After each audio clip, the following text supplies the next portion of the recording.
बिहारच्या महाबोधी महाविहार मुक्त करण्यासाठी 14 ऑक्टोबर रोजी मुंबईत महामोर्चा आयोजित करण्यात आला आहे। महाबोधी महाविहार बौद्धांच्या ताब्यात देण्यात यावा ही मागणी घेऊन 14 ऑक्टोबर रोजी मुंबई येथील बायखळा राणी बाग ते Azad Maidan Republican party of India सर्व गटांना सोबत घेऊन मोर्चा काढण्यात येणार आहे। त्या पार्श्वभूमीवर आज सरन्यायाधीश भूषण गवई यांचे लहान बंधू डॉक्टर राजेंद्र गवई यांनी पुढाकार घेतला आहे। मोर्चाच्या नियोजनासाठी अमरावतीत राजेंद्र गवई यांच्या नेतृत्वात आंबेडकरी पक्षासह अमरावती जिल्ह्यातील सर्व पक्षीय बहुजन पदाधिकाऱ्यांची बैठक आयोजित करण्यात आली होती। दिनांक 14 ऑक्टोबर 2025 रोजी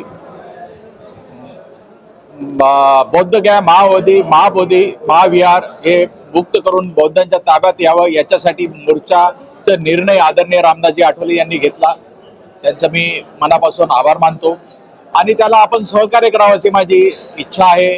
आणि असा निर्णय नंतर आम्ही घेतला की सगळे बौद्ध सगळ्या पक्षामधले बौद्ध म्हणजे मग ते रिपब्लिकन पक्षातील सर्व गट आहेत, बीजेपी आहे, काँग्रेस आहे, शिवसेनेचे दोन्ही गट आहेत, राष्ट्रवादीचे दोन्ही गट आहेत, प्रहार आहे, या सगळ्यांना मिळून एक फार मोठा मोर्चा व्हावा। त्याच्यानंतर बरेच संघटना आहेत, भीम ब्रिगेड संघटना आहे, अनेक संघटना आहे, त्या सुद्धा याच्यामध्ये याव्यात। त्याचप्रमाणे अनेक भिक्षू आहेत, अनेक बौद्ध विहारामध्ये बौद्ध उपासक आहे, या सगळ्यांनी एकत्रित येऊन एक मोठा मोर्चा काढण्यात यावा अशा प्रकारचा निर्णय रामदासजी आठवले यांनी घेतला।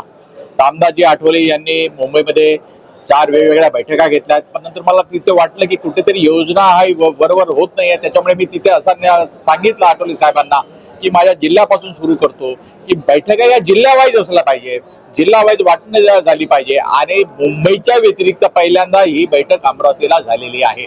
अशा प्रकारच्या बैठका आठवले साहेबांनी आदेश द्यावा आणि प्रत्येक जिल्ह्यामध्ये व्हावे। आम्ही किमान 10 ते 15,000 लोक, मी तर 10,000 कबूल केले होते, पण आज इथे जे लोक आलेले आहेत त्या सगळ्यांनी सांगितलं की किमान 15,000 लोक 14 ऑक्टोबरला हजर राहतील। राणीबागवरून हा मोर्चा निघणार आहे, आझाद मैदान इथे मोर्चा जाणार आहे। आता राहिला बद्दल आखणीबद्दल की ते कसे जाणार, काय जाणार, याच्यासाठी आम्ही कृती समिती आम्ही नेमलेली आहे। भूषणजी बनसोड, हिम्मत डोले आणि सुनील रामटेके 3 तर असतीलच। या 3ची कमिटी 11 लोकांपर्यंत जाईल, उरलेल्या 8 नावं ते डिक्लेअर करतील आणि कसा गाड्या कुठे उभ्या राहतील, कोणत्या रूटनी जातील, सगळ्या गाड्या आणि 14 तालुक्यामध्ये हा मेसेज कसा जाईल याच्यासाठी ही कृती समिती आहे। 8 3ची 11 होईल, 15 होईल, तर त्याच्यामुळे अशा प्रकारच्या योजना आमची आहे।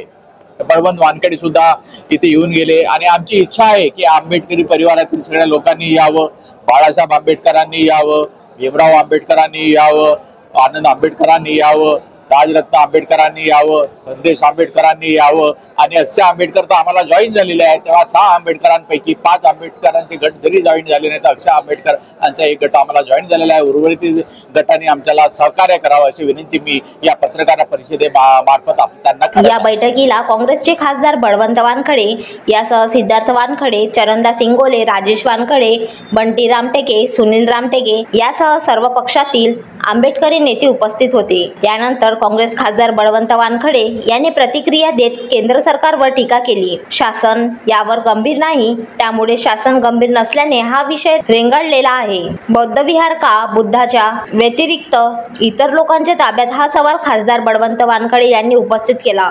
14 ऑक्टोबरला महाबोधी महाविहाराच्या मुक्ती मोर्चाच्या संदर्भात संपूर्ण महाराष्ट्राच्या वतीनं, आंबेडकरी चळवळीच्या वतीनं, सर्व पक्षांच्या आणि गटातटाच्या वतीनं हा मोर्चा आयोजित केलेला आहे। तो मुंबईत फार मोठ्या प्रमाणावर व्हावा यासाठी अमरावती जिल्ह्याचं नियोजन डॉक्टर राजेंद्रजी गवई यांच्या उपस्थितीत आज इथं संपन्न झालेला आहे। या मोर्चासाठी संपूर्ण महाराष्ट्रातून अनेक लोक येतीलच, म्हणून अमरावतीतून सुद्धा जास्तीत जास्त लोक गेले पाहिजेत या उद्देशानं हे नियोजन होतं। यापूर्वी सुद्धा आपण लोकसभेमध्ये हा मुद्दा मांडला होता, केंद्र सरकारकडे काय अनेक ते कायद्याच्या संदर्भात अनेक काही बाबी आहेत, पण त्यासाठी कायदा करणं गरजेचं आहे, म्हणून तो लोकसभेत मी प्रश्न उपस्थित केलेला होता। शासन जे काही आहे ते त्याच्यावर गंभीर नाही, ते गंभीर नसल्यामुळे तो विषय तसाच रेंगाळत आहे। बरेच वर्षापासून, अनेक वर्षापासून तो विषय तसाच आहे। साधारणतः कसं असतं की हा 1949चा कायदा आहे, तर नवीन कायदा अस्तित्वात आल्यानंतर जुना कायदा रद्द होत असते, परंतु या बाबतीत तसं झालेलं नाही। तो कायदा तसाच आहे आणि त्यामुळे म्हणूनच मी म्हटलं की शासन त्या बाबतीत गंभीर नाही. शासन गंभीर असतं तर आतापर्यंत तो प्रश्न निकाली लागला असता. कारण अनेक धर्म चर्च असेल तर ते त्यांच्या धर्माच्या प्रमुखांजवळ असते, मंदिर असेल तर त्यांच्या धर्माच्या प्रमुखांजवळ असेल, मस्जिद असेल तर त्यांच्या धर्माचा प्रमुख त्याच्या मध्ये असते. पण मग बौद्ध विहारच का बौद्धांच्या व्यतिरिक्त लोकांच्या ताब्यात आहे, हा एक मोठा प्रश्न आहे. म्हणून त्यासाठी हा लढा आहे. Vidarbha city news, Amravati.